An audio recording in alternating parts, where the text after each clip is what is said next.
It's great to see you. Charlie, it's great to see you. I mean, I've been in Omaha, and I think I've made, prior to the last week, I probably made 2 plane flights in 2 years. You know, I mean, once to see my sister. I mean, just free at last. You're 91. I'm 91. Good health. I couldn't be in better health. It's a little discouraging to me that my partner in business life, everything else, Charlie Munger, is 98. And still going strong. I'm still the kid. You have a successor in place? We have a successor in place, but he's not warming up. You're not ready to I'm go. still in overtime, but I'm out there. You still tap dance to work? I tap dance to work, Charlie. I've always been happy in the work, but I've never been happier. I've got the most interesting, to me, job in the world. I've got people you wouldn't believe that support me. It takes about 4 or 5. I mean, it takes a village to a degree, but I've got 3 people sitting right down within 20 feet of me, or 30 feet. You know, my assistant, Deb Bosonic, the fellow that handles all the trades I tell him to do in the morning, and money and billions flow in and out, and he takes care of it all. Mark Millard, and I've got a chief financial officer, Mark Hamburg, who knows more than most of the finance offices and legal offices and everything else in the world. And we've all worked together for dozens of years, and we like each other, and everybody helps me. Couldn't be better. Choosing who you work with. It's everything. I mean, I write a little bit about the annual report, but the choosing what you do and who you do it with.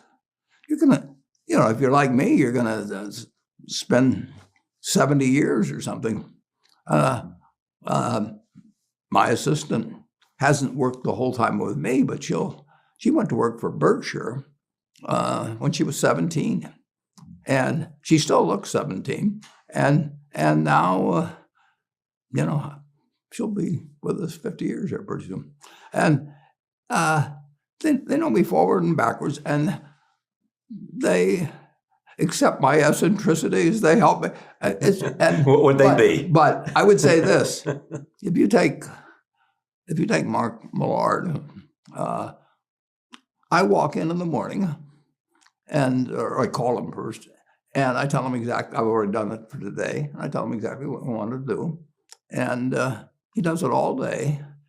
And some days, a good many days, he moves billions of dollars, purchases and sales. He takes care of the whole thing. When do you make those decisions? I think all the time. I'm on the clock at Berkshire all the time. Walk me through a typical day. Well, a typical day is I get to work at I get up usually at a few minutes before 7, so I can catch it's the 7 o'clock news and network news in Omaha, and so I get up a few minutes before that, and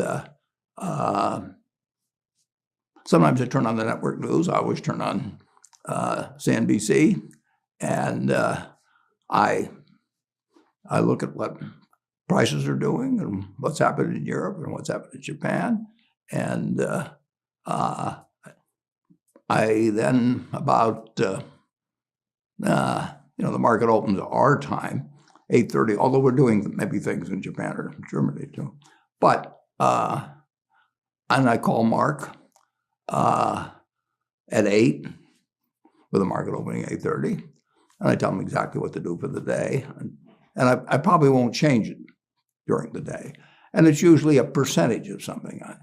I will say buy or sell X percent of the trading volume, and I'll give him a list of things. If there's a limit of price, I'd give him the price.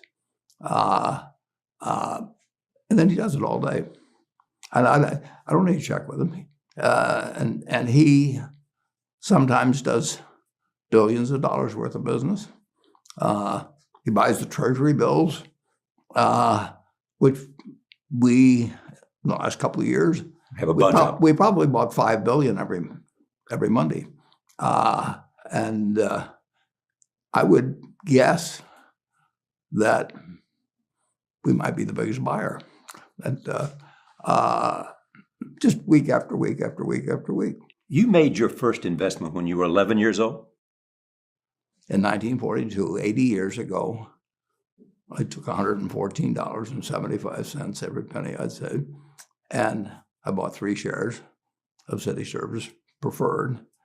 And City Service was a pretty well-known name now and then. In fact, in 1920, City Service, I think, was the 4th largest company in the United States in terms of number of shareholders.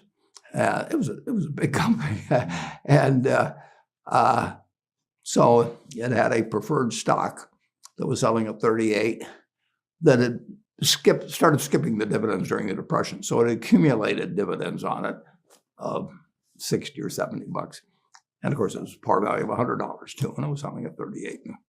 And at breakfast one morning, I follow little stocks every day, but then I made my plunge, and I had roughly this amount of money, so I bought 3. I don't remember this precisely, but I think I told my dad in the morning, "Now, let's move, Dad." Pop, I call it. Let's move, Pop. But you felt the thrill of it then. Oh, I've been reading about it and following it. The whole market. I really had read every book in the Omaha Public Library that was on the stock market. By 11? By 11, I'll guarantee you. And some of them twice. I started out reading the ones in my dad's office, and I just loved to read. I read other things too, but I knew more when I was 11 than I know now. I mean, in terms of the actual mechanics of the stock. I mean, I don't know what happens when I put an order in now. I mean, it gets in the machinery of the way orders are executed now. I would know if I sat and worked in a trading room for a day or two, but I don't really know the mechanics as well of what happens when an order is processed today as I did when I was 11. What is it you enjoyed the most about it? Because you don't pick stocks, you pick companies. Yeah, but when I was 11, I picked stocks. I had the whole wrong idea. I was interested in watching stocks, and I thought stocks were things that went up and down, and I charted them. I read books on technical analysis. I read Edwards and McGee. I think that was the classic then. I mean, hundreds and hundreds of pages. And I read that whole thing over and over again. And I read Garfield, Drew, I read everything. And I thought the first 8 years, I thought the important thing was to predict what a stock would do and predict the stock market. And then I read Ben Graham, when I was 19 or 20. And I realized that I was doing it exactly the wrong way. But it didn't hurt that I had that background and everything. And I rejiggered my mind when I read the book, The Intelligent Investor. And from that point, I never bought another stock. I bought businesses that happened to be publicly traded, but I became an owner of a business, and I did not care whether a stock went up or down the next day or the next week or the next month or the next year, and I didn't have any idea what it would do. I didn't know what the stock market would do, but I knew businesses. I knew something. I've asked people about your genius, whatever we describe it. No, I'm a bright guy who's terribly interested in what he does. So I've spent a lifetime doing it, and I've surrounded myself with people that bring out the best in me. And you don't need to be a genius in what I do. That's the good thing about it. If I went into physics or a whole lot of other subjects, I'd be an also-ran. But I am in a game that you don't need.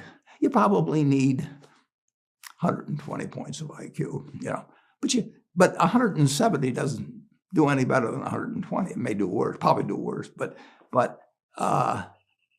you don't really need brains. What do you need? You need the right orientation. 90% of the people, I'm pulling a figure out of the air, but 90% of the people that buy stocks don't think of them the right way. They think about something that they hope goes up next week. And they think about the market as something they hope goes up. And if it's down, they feel worse. I feel better. And you think about? Pardon? And what do you think about? I think about what the company's going to be worth 10 or 20 years from now. And I hope it goes down when I buy it because I'll buy more. Do you have a competitive spirit? Clearly. Yeah. Clearly. Well, but you got to be careful about what you compete in. It's a good thing I don't have a competitive spirit in chess or or football or anything like that. No, I'm an observer there. I enjoy watching things like that, but I try to keep my competitive spirit in a game where I can win. Do you have a killer instinct? Nah, not exactly. I've got. I wouldn't call it a killer instinct, but I do know this. When I want to do something, I always want to do it big. What does that mean? I put my whole net worth in City Service Preferred. $120. $114.75. And I put my whole net worth in, and I've never, since that day, and March 11th, 1942, I have never had less than 80% of my money in American business. You can call them stocks. Or equities. But I see them as American business. I've owned a piece of American business for at least 80% at all times. And, I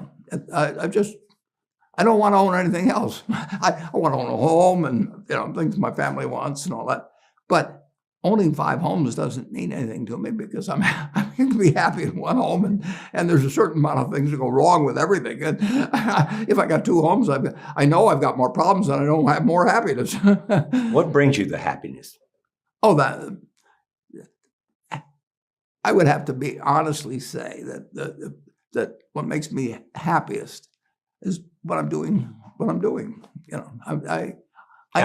enjoy 2 things about it. One, I know I'll win over time. That doesn't mean I'll beat everybody else or anything like that. But I'm in a game that's very, very, very easy if you have the right lessons in your mind about what you're buying. I'm not buying stocks. I'm buying pieces of overwhelmingly American business. And I'm happy when that's when I'm doing it. I'm happy when stocks are going down. I'm happier when stocks are going down because I can buy more of them with the same amount of money. I'd be happy if I was a farmer. I'd want farmland to go down so I could buy more acreage. If I was, it just makes sense. And I'll tell you the second thing I really like. I like being trusted by people, and I would rather do what I do with partners than do it sitting in a room myself, even though I might make more money that way. You like the idea that people are trusting you with their savings. Yeah. They just say, look, I've saved money. I don't know what to do with it. And I trust you. And they give it to me. And they don't, most of them give it to me. Certainly in the original days, but even now to an unusual degree, give it to me with the idea that it's for the lifetime. And then most of them, they've done this a long time ago. Most of them give it away when they get through. They never quit saving. And of course, I'm sort of their savings machine. They save it and then give it to you. Yeah, and then they say, keep it and just keep building it. And they don't do it with the idea they're going to retire when they're 65 and then build great castles or anything like that. They just are basically, a few do. A few spend some money later on. But overwhelmingly, if they've been saving when they were 25 and saved a little money, gave it to me, they're still saving. There were 11 doctors that we met at a hilltop house. There was one friend of mine named Bill Angle, And he was trying to get these other doctors to join with me. So I don't know what it was, 1958 or 9. I invited 12 doctors to this dinner at Hilltop House. He had me come. And he basically said, this is my friend Warren, and if you got any brains, you'll give him some money. And so we spent the evening, and these guys were all probably in their low 30s. And 11 of the 12 put in $10,000 each.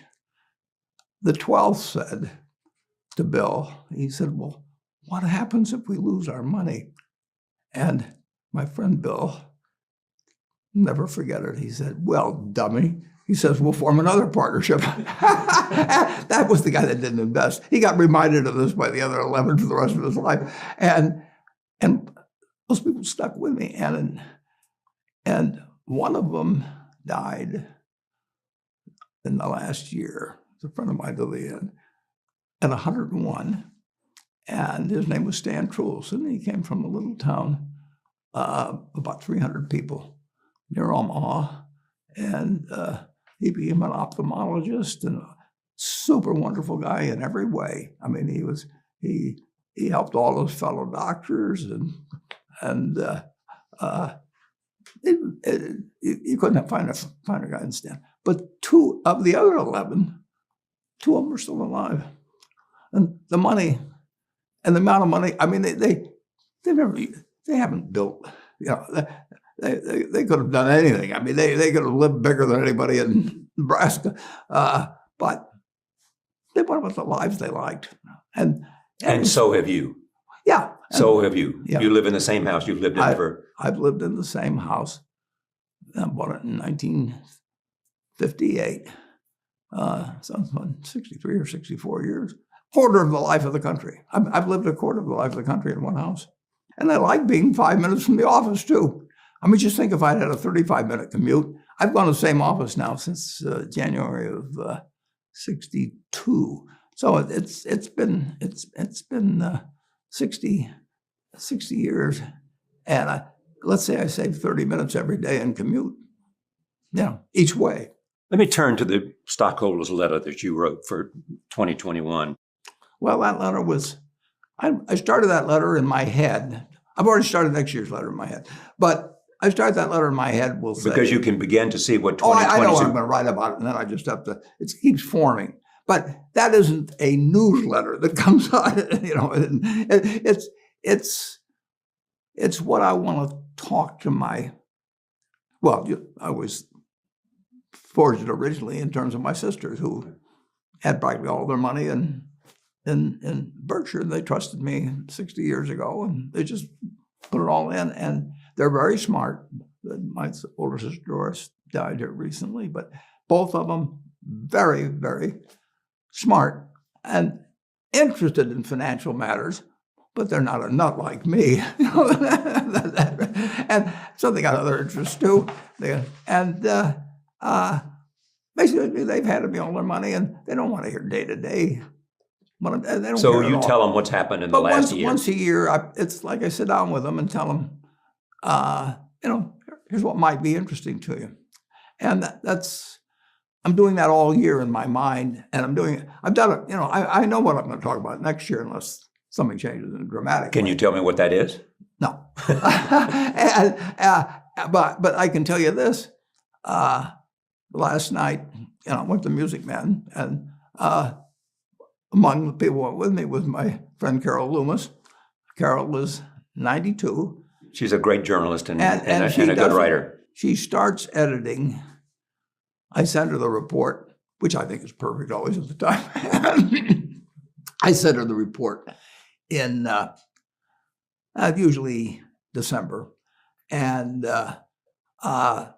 she keeps sending back, and she kind of won't let me send it out without checking to make sure that I haven't left out a comma someplace or so right up to the end. But so the report, although it's dated February 20th, that report basically was written. It was written in my head for a long time, but it was what I thought was finished, probably in December. And then Carol tells me there's a lot of work to do. No big investments in 2021 because you didn't see anything that met your requirement. Yeah, and I wrote the report, and people can go to BerkshireHathaway.com and they can see exactly what I think and have thought for 40-some years of each report. But for you to make a big investment, what do you need to know? I need to know that I think that Berkshire Hathaway is going to be worth more money someday down the road. Not tomorrow. I want it to go down if I'm buying something. And I would say this. The world has changed a lot since that report was written. But the world changed a lot in 2000, 2 years ago when the pandemic. Just think about it. Because of the pandemic. The pandemic. It's almost exactly 2 years later. An event happened 2 years ago. And we didn't know exactly what it was. We didn't know what the financial result would be. We didn't know what the physical result was. We just didn't know. But when I wrote my report in February, I didn't know the pandemic was going to hit, a week later. And I didn't know that the American financial system was on the brink of, chaos. A few weeks later, and if somebody wants to read a great book that just came out,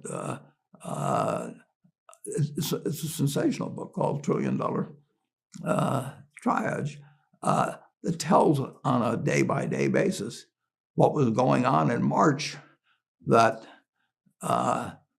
where in my opinion, Jay Powell,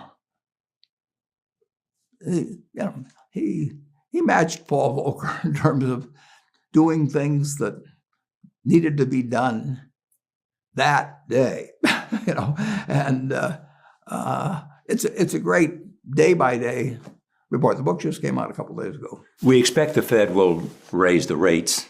Does it remind you of 1970s?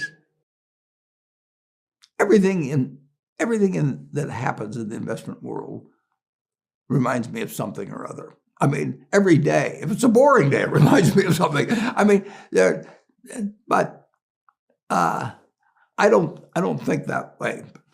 All I'm trying to do is buy businesses. Let's pretend there is no stock market. Let's say I had to buy these privately, like you buy a farm privately, like you buy an apartment house privately. They're investments.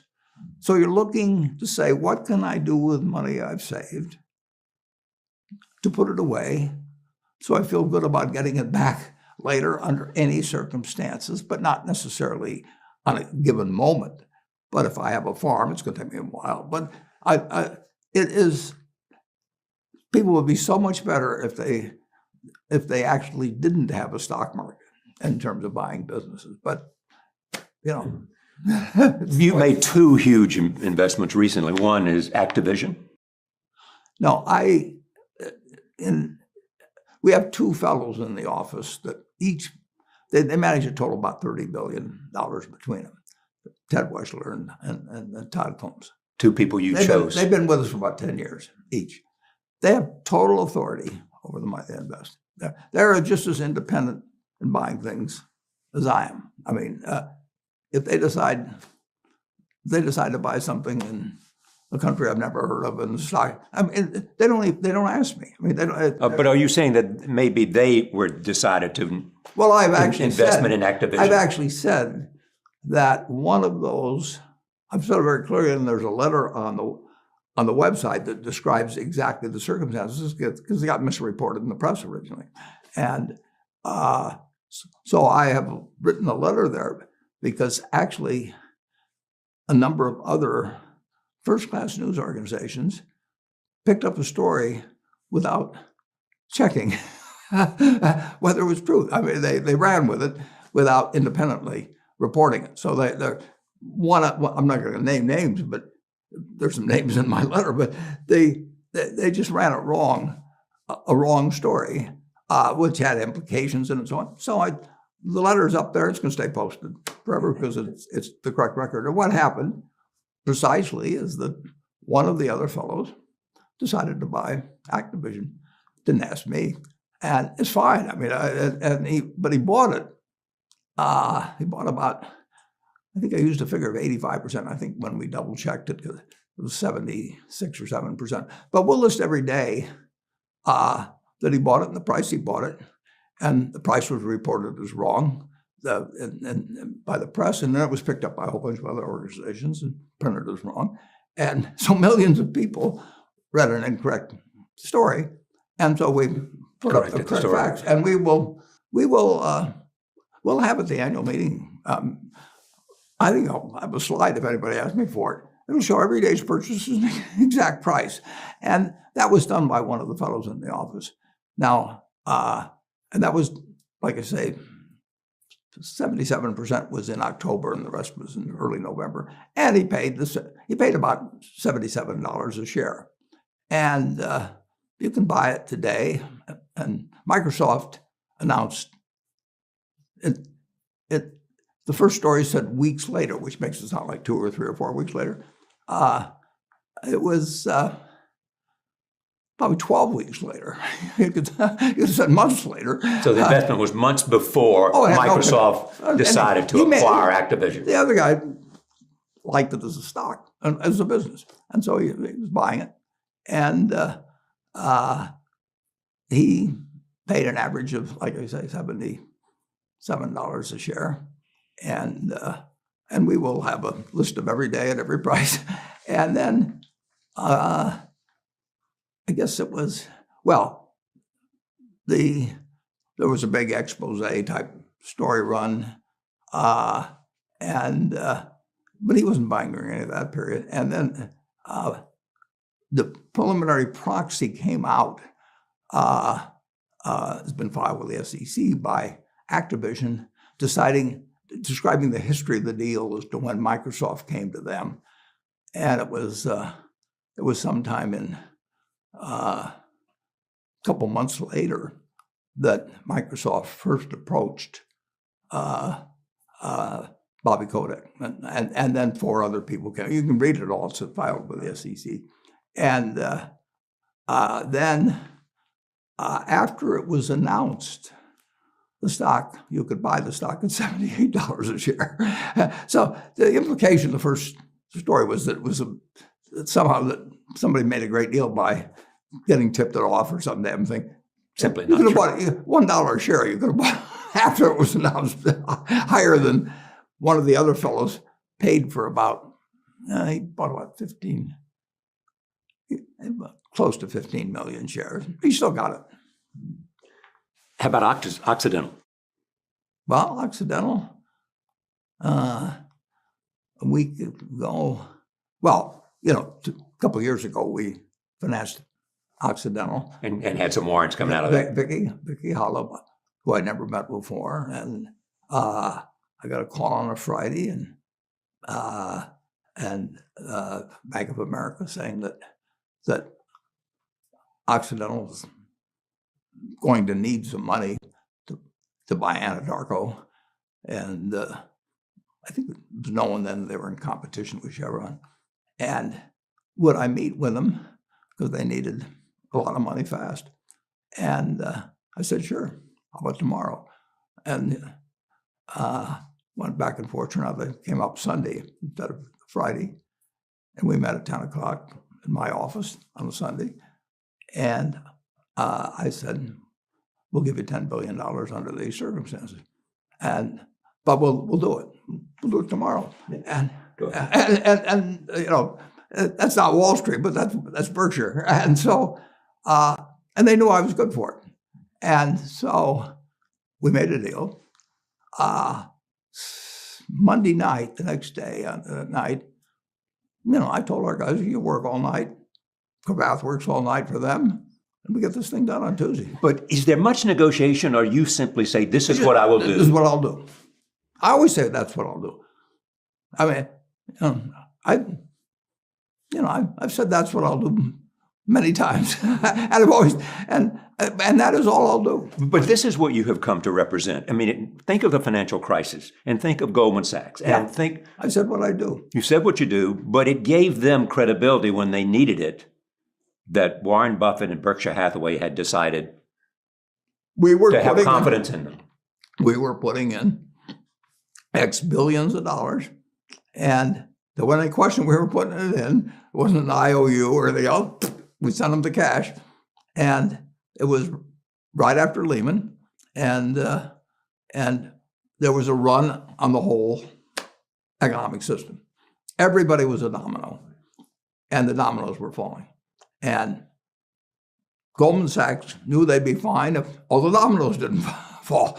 And they had to worry about the United States Congress because they were really mad at banks. This time they weren't mad at banks in this particular crisis, but they were mad at banks. And they really didn't, some of them didn't fully understand what the hell was going to happen. And we had that. They were mad because this was a financial crisis. It was more than, I mean, it was a financial crisis cubed. But it had an origin in financial institutions. A lot of people did a lot of things wrong, but there was plenty of it in Wall Street. Plenty of it in Wall Street. But there was plenty of it elsewhere too. I want to emphasize that. But Wall Street made a lot of money out of doing a lot of things that contributed to the crisis. Here's my point. Berkshire and Warren Buffett emerged to a point where your reputation and your credibility and our money. And your money. The money was important, but it was a determining factor. They wanted the money. Yeah. But they also wanted credibility. They had to have instant credibility. And that's what you gave them. They had to have somebody who counted besides people whose position it was to lie. And how did you build that? Which is an essential part of who you are and Berkshire Hathaway is. Well, I started on March 11th, 1942. As we talked. And I had a father that was the right father. Yeah, and I was lucky. I think you may have heard this. Lenin once said, there are decades when nothing happens, and then there are weeks when decades happen. That's very well put. And when you're buying businesses, don't call them stocks. When you're buying businesses, when you're buying apartment houses, sometimes when you're buying raw land, all kinds of things. There's times when you get a chance to act and do something really intelligent. May happen once every 10 years, once every 20 years. Depends on what field you're in, where you live, what you know, all of that. But most of the important things, there's a lot of foundational work, but the actual big acts in life are when you propose to your spouse. I mean, forget all the other stuff. I mean, if you made the right decision and you get the right answer from he or she, you're 90% of the way home in life. But also things happen in the world, like the pandemic. That's true, too. And it can change everything, as it did. It happened in 1929. It happened in 1918, I forget when the things were, 1907. I mean, when they closed the stock exchange back in 1914 for a long period of time. People don't ever think about that. 9/11, they closed the stock exchange for a few days. And I mean, there are big events in this world. We're going through one of them right now. Yeah, but I won't get into discussing that particularly. Allow me this. I mean, this is having a huge effect on the it's true, but world order. Yeah, but it doesn't do me any good, and it doesn't do the world any good for me to talk about it. So, Can we talk about the global economy then? In terms of well, where we are. I can tell you where we are, but yeah. But let me phrase it this way: in terms of the global economy, I mean, you look at the United States. United States economy, and it's very easy to look at the statistics on it. I mean, more people, a greater percentage of the American population is wealthy now, or having more income now than they've ever had. And if you look at whether Bank of America will give you their average deposit, I mean, you just look at the wealth and that doesn't mean everybody's wealthy, but it does mean relative to any other period of time.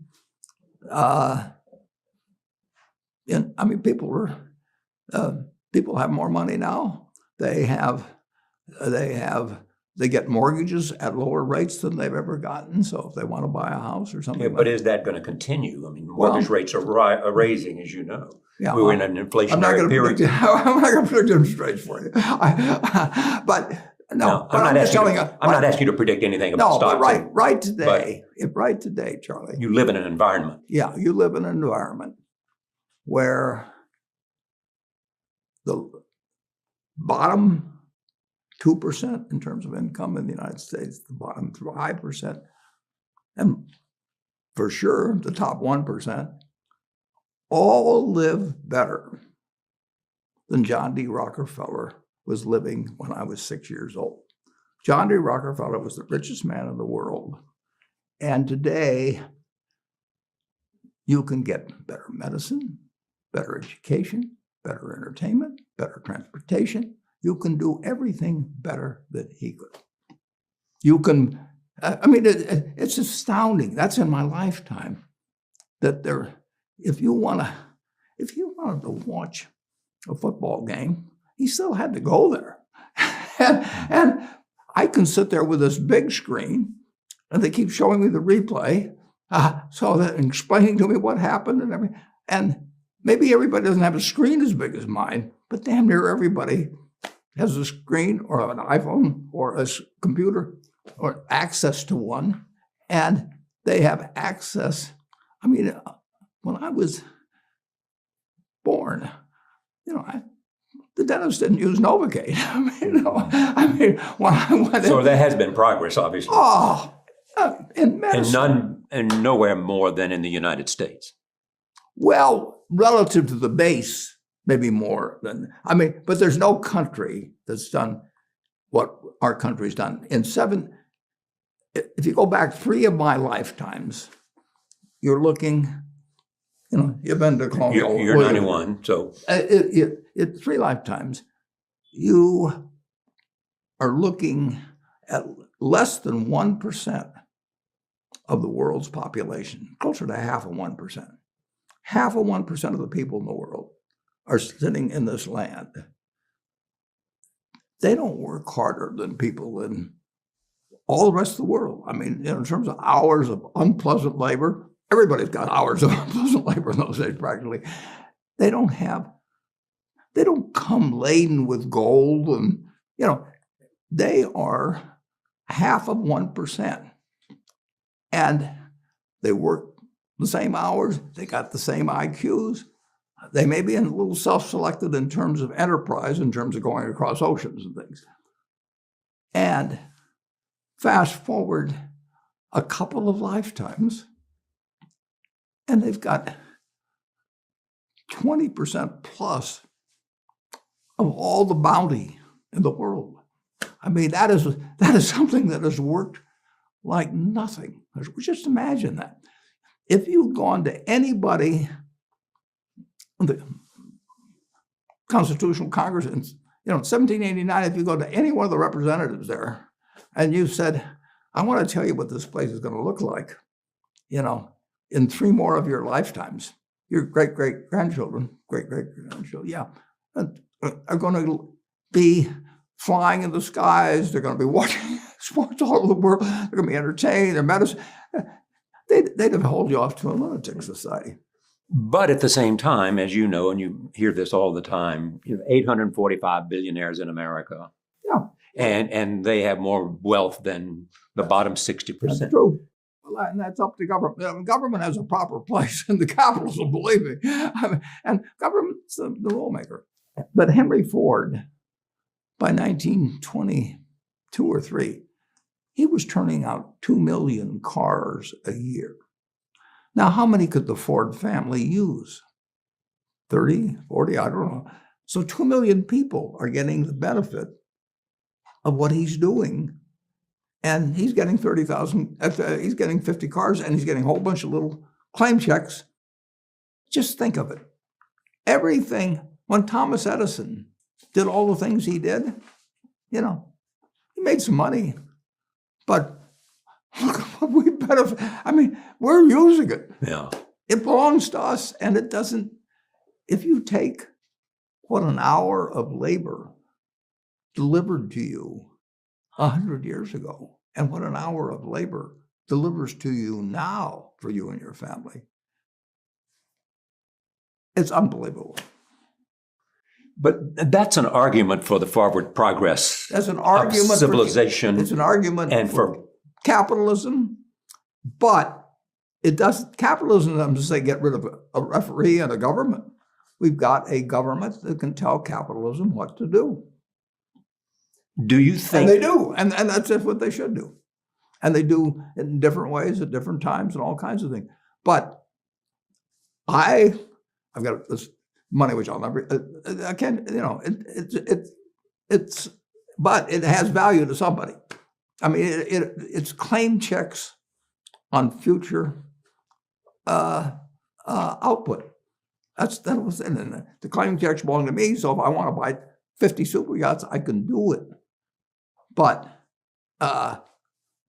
what does it mean to me? It can buy more things for other people that are useful to them. And I have everything I want in life, everything. So it's not evil, but the federal government is the boss in the end. And they shouldn't screw up capitalism, and capitalism shouldn't screw up the federal government. It's very simple. But does capitalism need to be reformed itself? As you know, it's evolving, always. We started in 1789. We had business, and it's gotten far, far, far, unbelievably more productive for people. And the only thing it can do with what it produces is give it to other people. It isn't like the 50 richest guys in the country can say, I'm just going to eat everything. They're turning out products. That iPhone that I have, which I'm probably the least capable guy in the world of working with it, but it makes life better. It is the reason that Apple is the richest company in the world. Yeah, and you've had Tim Cook on before, and you can hear as a company that a guy invents something, and all kinds of other smart people do the same thing. Apple, I think, sells less than 25% of the smartphones in the world. I know a guy that produces as many as Apple does. But Apple has produced the one that's the most useful to people. It's an aspirational product. Somebody, a lot of people have made cars, but you got a few survivors that made the ones that people like the best. And, we would be selling 16 or 17 million cars a year in this country if we had 50 producers, or whether we got 3. We never used to have. But here is an interesting fact, as you know. Tesla has more market value than all the other automobile companies combined. Yeah, Elon Musk. What does that say? That shows what America produces. Elon Musk? Elon didn't, he's taking on General Motors and Ford and Toyota and all these people who've got all this stuff, and he's got an idea. And he's winning. That's America. You can't dream it up. It's astounding. Now, you still need a referee. Yeah. That's the government. Yeah, sure. And you need a judicial system, and but that comes with government. And we've got the best, so far, we've got the best system. We've got a better system than we used to have, and we'll have a better system 50 years from now. Why are you so sure? Well, I've seen 91 years of it. I've never seen a period where I didn't believe that. And I haven't read that it will get better. Of course. In every aspect of it. Not every aspect. We can go backwards in some. No, it's not. But it's unbelievable what has happened. Just think of it. We've had a civil war. We've had a Great Depression. We've had all these things.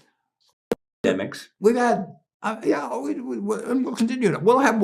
I'll guarantee you, we'll have something next year and the year after and the year after. But in a herky-jerky but dramatic matter, business moves forward, government moves forward, more important, people move forward. The thing that you fear the most, and you have said this, is nuclear war. Yep. I think it was Einstein, maybe it was Berkshire, this one, but he said, this changes everything in the world except the way men think. You don't want to talk about the current situation where one of the questions is, what if we end up with a World War III and a nuclear catastrophe? Is the reason you don't want to talk to me about it because you don't want to be quoted and people... I don't want to talk about it, but I've talked about nuclear catastrophes in the past. And the truth is that, well, it was Einstein that said, I know not what the weapons of World War III will be, but World War IV will be fought with sticks and stones. And that says it all. We've got the power, and other people have the power, to essentially destroy the planet. And climate change is important in all of those things. I mean, there's all kinds of things we should be working on. But in the end, the only thing tomorrow, I mean, I guess a comet could hit us or something, but we can destroy that. And it's not just us. We can end the planet. And and I don't want to talk about much more beyond that. I don't like saying that to people even, but it's true. It was true when Einstein said it. I mean, it's been true. We came close in the Cuban Missile Crisis. And it is being talked about now. I'll let you talk about it. No, I hear you. But let me, before we leave capitalism, in a sense, do you see any changes that businesses ought to do because, there is, on the part of Larry Fink and others. There's always things going on. And where does Warren Buffett come down on that argument? I will be talking about a lot of things on April 30th at our annual meeting. And that's when I'm talking to all of our shareholders at the same time. And the people who've trusted you to manage their money. There'll be 40,000 in attendance, and it'll be taken around the world. And that's when I can talk to all, if they want to listen in, every one of my partners can hear at the same time on a Saturday. So the stock market's not open until Monday. And so they can digest it, or they can watch replays or anything else, because they can watch it on, CNBC will be sending it all over the world. Watching is not like being there. No, well, it isn't for a lot of people. Yeah. But we're going to have, in my view, if it were held today, well, who knows what April 30th brings, but we will have, I think, from everything I hear, we're going to have the largest group come to Omaha, I think, ever, and I sure hope so. Do I hear you, and you can tell me I'm wrong here, that all those things that I might want to hear and your partners might want to hear and everybody wants to hear, A, because you're a student of history, B, because you have written about the evolution of history in annual letters as well as in answering questions at annual meetings. But on the questions of war and peace, and questions of New World Order, on the questions of sanctions, on the questions of inflation, all those things that I'm enormously curious about, you're holding back talking to them until you choose the venue that you want to be. And there may be there may be a lot of things I don't feel I should talk about at that time too, but that is going to be a very, very important meeting. And I get that time to take all these people who trusted me with their money, trust me with their future, and I talk to them at the same time. And they can ask questions that they can be impertinent. They can do anything they want with us. And I love it. And Charlie loves it. But you understand my curiosity. Oh, of course. But do I understand this is an important moment? This is a moment to speak to, and we're in a crucial time. Yeah, but we've been in lots of crucial times. We were in a crucial. At 9/11, did we think we were in a crucial time? Sure. The world changed in 5. And I didn't know how it had changed. The President of the United States didn't know how it changed. Nobody knew what the hell was going to happen.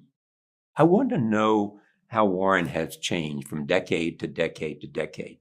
Do you have a sense of that? I've gotten dumber, but I've gotten wiser. Okay, that's a nice phrase. But what does it mean? It means that I can't add a group of numbers remotely as fast as I used to be able to. I can't remember sometimes when I walk upstairs what while I'm walking up the stairs, I'm thinking about something else. So by the time I get to the top of the stairs, I don't remember why the hell I walked upstairs. It means I forget names so easily. It means that I can't read as fast as I used to read. I am a decaying machine that still feels wonderful. But I can't hear as well. I can't see as well. My balance is as good, but it doesn't interfere with my happiness, my work, anything. Especially your work. Well, I mean, clearly your happiness, but it doesn't, you're saying, notwithstanding. It doesn't interfere with anything. That ages. I can get on a plane and go anyplace. I can do anything as long as you don't ask me to dance. Or juggle or even remember, who did I meet yesterday? But in terms of doing the job that you do, allocating capital. I can actually do that as well as ever. As ever. Yeah, that sounds obvious. But better than that, do you do it today better than you did it 20 years ago? Yeah, I've got a different set of opportunities. And that gives you obviously, well, Berkshire is much bigger and than it's ever been, and therefore that defines the choices. The size restricts the kind of things that can have an important effect on what I can do for the people who leave the money with me. So I can't earn the returns on capital with 500, billion or 600, whatever it may be to work with. Like if I do something brilliant, don't count on it, with $5 billion, it's 1% of my net worth. I mean, 1% of the net worth of people I'm working with. And 1% doesn't move much, so I have to think about big things, and they're limited. I mean, I made money in an entirely different way when I was working with originally $10,000, $9,800 to be exact, and when I started working with other people's money, it was $105,000. In May 5th of 1956, I had $105,100 put into that partnership. And Berkshire is the outgrowth of that. I went to the house that I was renting it for $175 a month the other day. I just come back from New York, and there's a little room. I would say it's about 5 feet by 8 feet, and I'd written on the door because I knew the people that owned it earlier. This is where it all started, May 5th, 1956. And I worked out of that little room for 2 years and moved to the house. And then I got another little room. I worked there for 4 years. And everything I did could double our net worth. That doesn't mean that I could find them all the time. But I mean, there were thousands of possibilities, and I wanted to know every one of them. And there are not thousands of possibilities now. Can't possibly be. No, there aren't thousands of possibilities. Not many whales out there. Not enough, but there's some. Is that a moment of great exultation when you realize that's a whale? Sure. I see something. Yeah, well, I mean, if you're looking for whales for months, you got to get some kind of thrill out of it when you find one. Let me talk about something that didn't work. You and Jamie Dimon and Jeff Bezos came together. Healthcare is a huge part of our economy. Yep. And here we saw 3 really smart people representing 3 enormous institutions. We had all the money in the world. All the money in the world. And we trusted each other. Yes. Totally. And it failed. Which was well justified. So I mean, we had as good a combination as you could have in terms of resources, flexibility, mutual interests, everything. And what was the intent? The intent was Well, we had several intents, but I mean, what we had an intent and we had a hope, and we knew the hope was nothing. I mean, we didn't know whether it was 50 to 1 against it or 100 to 1 against it, but what was the downside? The problem was so big, it's worth trying. Yeah, and what was the downside to us? Nothing. Right. Zero. Maybe we looked like we couldn't solve it, which was true, but that's okay. Why couldn't you solve it? Oh, it's three. You know, it's as big as federal government receipts. I mean, it employs more people, and it's not a terrible system. I mean, it is so much better than it was 20 years ago and 50 years ago and 100 years ago. So, I mean, we've got a wonderful medical system. But we're fighting over it all the time. Well, I mean, anytime you get a big pie in this country, people fight over it. But I mean, as you know, until Obama did what he did, Yeah, well, I think Clinton failed, and then Obama. No, I think what Obama did was good. I think it was a real important progress for the American people. And then the question is how to make it better. And to make it better, what we need to do is A, bring the price down, and B, make the accessibility to it. You've got to be sure everyone, a rich, unbelievably rich country like America, can be sure that every single person not only has access, but feels he or she has access, that knows that he can get reasonably prompt. I mean, there comes limits with pandemics and everything, but reasonably prompt and if necessary, and essentially free. I mean, it isn't free in the sense that society doesn't pay for it, but the ability to get good medical attention reasonably fast, should exist for every American. But it doesn't. It's that simple. It doesn't. We do pretty damn well, but we could do better. But we're not first in the world, or second, or third, or well. I don't know about medicine, but I know what everybody tells me, and I believe them, that we are the best in a great many things. People come to the United States if they got a lot of money, and for a lot of things, there's no way it touches us, as I understand it. And might do, but just to understand what you're saying, the quality of the medical care is as good as it possibly can be in terms of the best physicians, the best therapies, the best intelligence. And great medical schools, and everything. The access is the issue. It's better than it's ever been, but it isn't. It's got room to go. I mean, it's better than it's ever been, Charlie. Most things, almost everything is. Did any ideas come out of this? Well, yeah, I think all three institutions learned something, and I think they actually, it wasn't that much money anyway, but we all got our money's worth. Sure. In the sense of just in terms of, we employ 360,000 people. Amazon, who knows how many they employ, and JV employs them. It's fantastic. So we all learned something, but we didn't have any breakthroughs at all. We just learned something. Yeah. Here's what was interesting about it for me was the fact that these three institutions, led by these remarkable human beings, smart, successful, it was taking all that IQ and all that experience and applying it to a huge problem. And you ask yourself, are there other areas in which? Yeah, well, you can say that everything we do in the country can be improved. Right. Education can be improved. I mean, everything. Tell me, are there things that you think we ought to be talking about? I'm going to talk about climate in just a moment. Are there things that you think we ought to be talking about?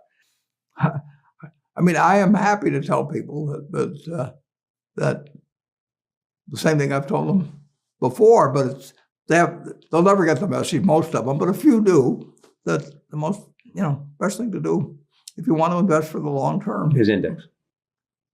And it's the S&P 500 index. Right. And what's happened, of course, is that organizations like to grow. So they set up indexes on different industries, different countries. And as soon as you do that, you're violating basically what Jack Bogle said. He says you don't know enough to pick the right businesses, which means you don't know enough to pick the right countries, you know enough. All right, let me get to that. And that's something I want to get to. But we will see a time in which the Chinese economy is bigger than the U.S. economy.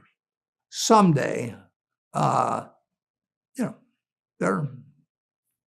got 4 times as many people, and logically, they will grow and grow, and we're the 2 superpowers. Are they going to grow as fast as they have been growing? It's hard to tell. No, I don't know the answer to that.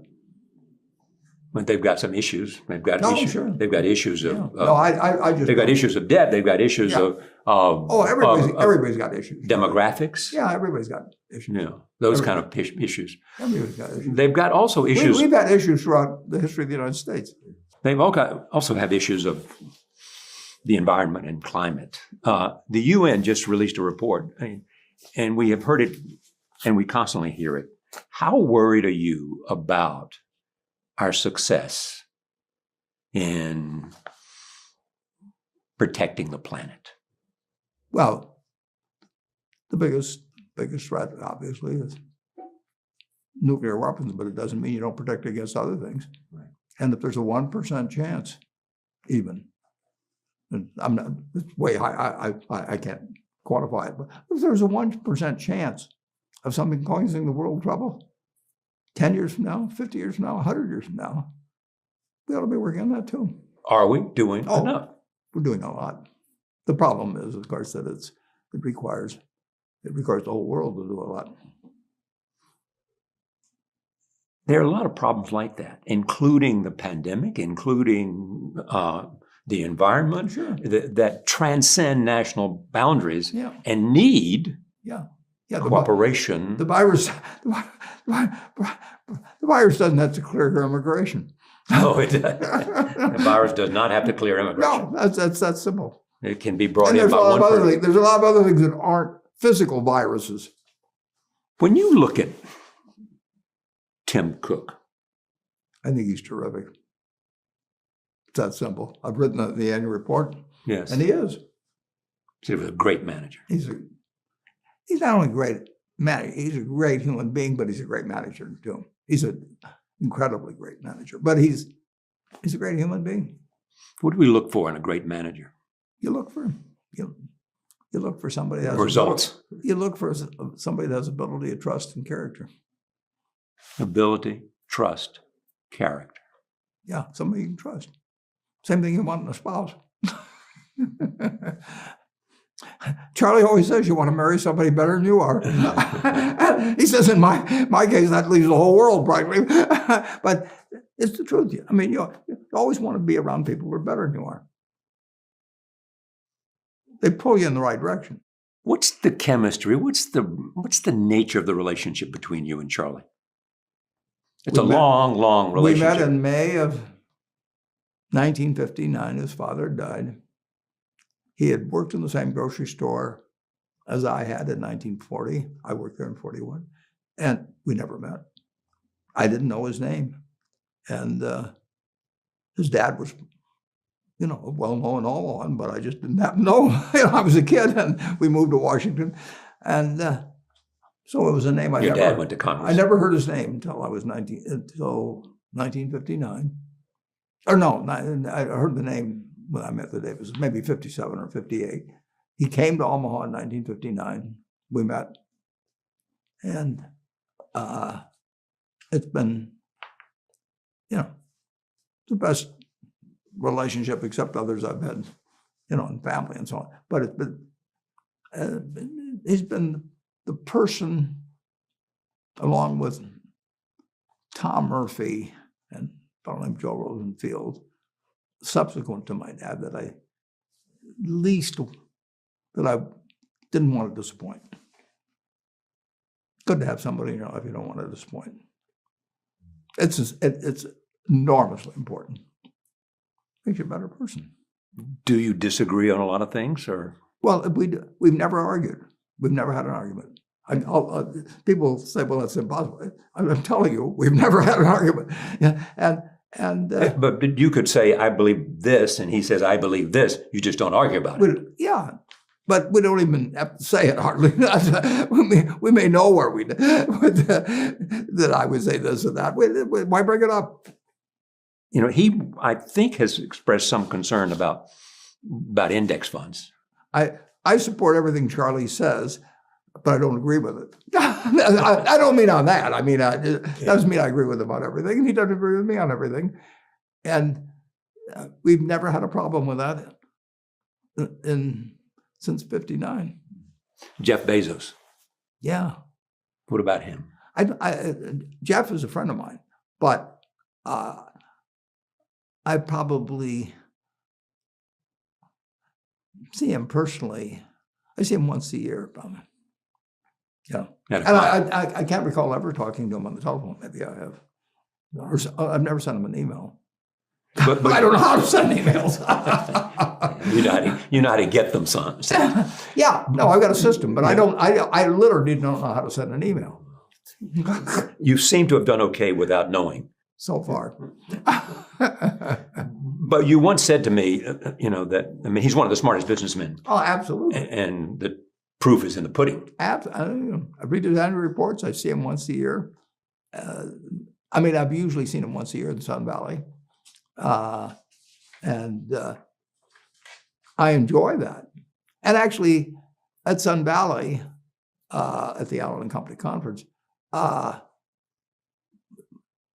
we've had a dinner that a few of us had in. And so I've probably had at least 3 or 4 of those. It's remarkable to see a company which was founded on selling books now is a technological giant. It couldn't happen, but it did. When Jeff was at McKinsey, I don't know whether they drove cross country from New York to Seattle, but if they'd stopped at Omaha, and they I didn't know him then. He said, "What do you think of this idea?" Good luck, Jeff.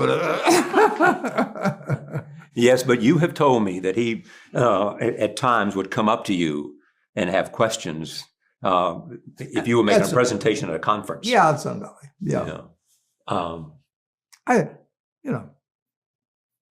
He's a very, very, very smart guy. And, I think, look, a good bit of his fortune is going to help society in various ways. The Giving Pledge is? Well, he's got his own plans on that. But Mackenzie's joined it. She wrote a beautiful letter. If you haven't read it, go to the... Mackenzie's his former wife. Yeah, and go to the Giving Pledge where we've got all the letters, and you will not read anything more beautiful than what Mackenzie has written. And she's doing it. She's doing it, yeah. She's doing it. It's not just talk. She's really making contributions to... She's doing exactly... to black colleges and lots of other things. Charlie, she is doing exactly what her inner self, and which she has expressed through the letter she's written, and some other things too, but the letter she wrote, The Giving Pledge, she's expressed a philosophy of life that I think is as good a model as anybody can find.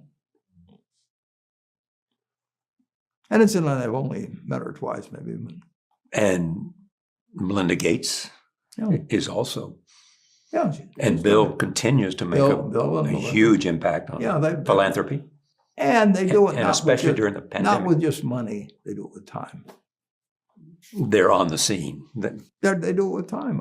They give up. Time is the most precious thing you've got, pretty much. And they do it with time. They are giving something. They're giving something I'm not willing to give. Time. That much time to that. Yeah. I'd rather give my time to Berkshire. Because that's what I enjoy doing. And that's what you do well. Yeah, it's what I do well, and it produces money, and that does well for other people, but it doesn't. It'll do better if it's given by other people than by me. That was a choice you made when you gave them. Choice I made a long, long time ago in terms of Susie and so on, but Yeah. Right. And it was, somebody's going to do something with the money. And you felt And those like, are claim checks on the output of others, productivity of the world. You can redistribute it to places where it's needed more. And I am all for that. I just don't want to do it myself. I'd rather do what I'm doing. speaking of time, I have a few more minutes of your time. So let me ask these final questions. Have you achieved pretty much everything that you wanted out of life? Well, the truth is, yes, but I'm looking forward to tomorrow, too.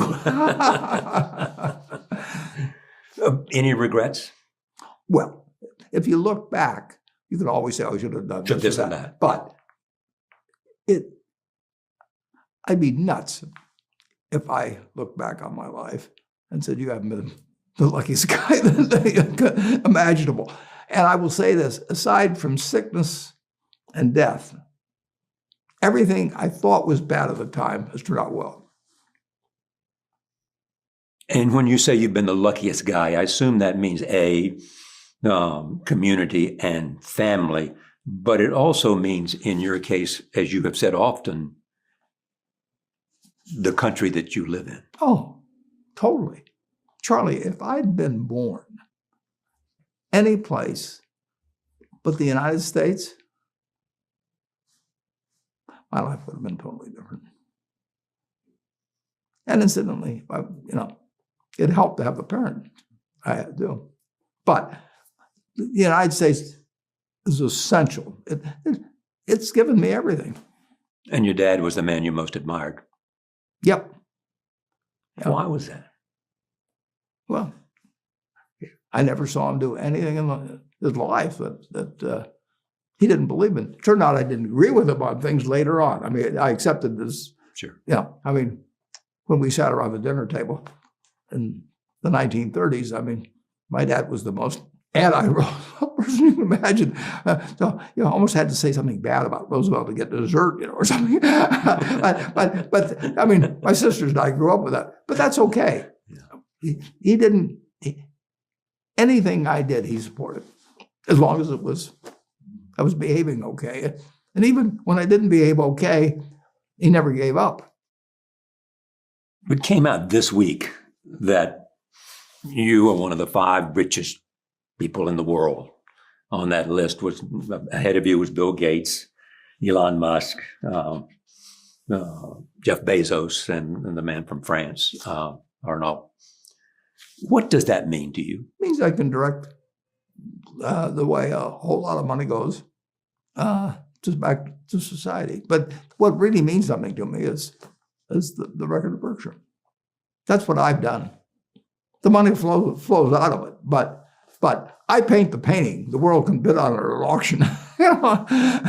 But that is fun, and it's been fun. It's been way more fun doing it with Charlie as my partner than it would have been alone. I mean, it's incomparable. So the legacy is Berkshire Hathaway. Oh, sure, and it's my friends. And that is a perfect segue to my last question. If you were giving one last lecture, what would you want to say? Oh, I'd probably talk about what's been important to me in life and how they should decide what's important to them in life. And so what's been important to you in life? Well, it's all been, whatever it is, I've done it.